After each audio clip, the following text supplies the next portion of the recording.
gym every other day. I box. Tapos, nag-try ako mag-ice skating.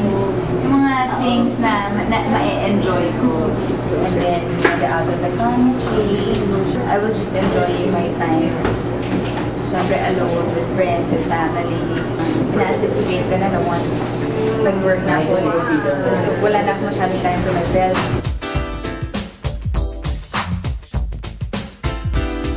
Wala naman eh. Gusto ko lang po talaga ng mga rules that could inspire other people.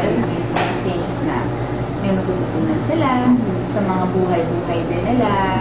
And yung happy, yung makakapagpasaya ko ng tao, hindi makakapagpaiyak. Ay, hindi. Si Oyo naman, talagang hindi. Si Oyo naman kasi, ever since, he's a good friend eh. So, hindi siya yung sabihin mo na nalulungkot lang ako, kaya nung dumating siya, okay na ako. Hindi. Oo, tsaka hindi. Parang ang hindi naman ever since ako naging gano'n, kahit sa mga other exes ko. So, si Oyo has been a friend, kahit nung sobra pa akong broken. He's there na talaga to support, console, or alam mo mga things na gano'n. No pressure, walang obligation. We're just being ourselves at saka we're helping each other. Kumbaga naghihilahan kami pataas. Tinuturuan namin yung isa't isa, kung ano man yung mga things na natutunan namin bago, na-realize namin in life. It's a wonderful relationship na walang label.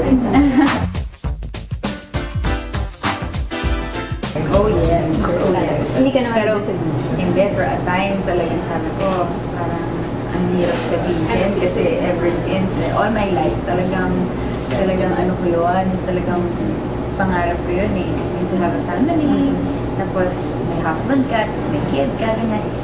Pero nung time na nangyari sa akin yung greatest heartbreak, parang parang sabi ko, parang I'm not ready. I don't know if I'll be ready to get married, enter the kind of kumbaga yung sobrang serious na situation in relationship again. So, diba, medyo na-discourage ako.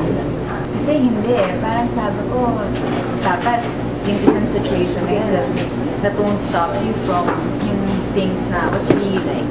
Kumbaga yung desires talaga ng heart mo. So, trinay ko ulit paniwalaan. Kumbaga bumalik na naman ako dun sa kung ano ako before nangyari sa akin yung heartbreak ngayon.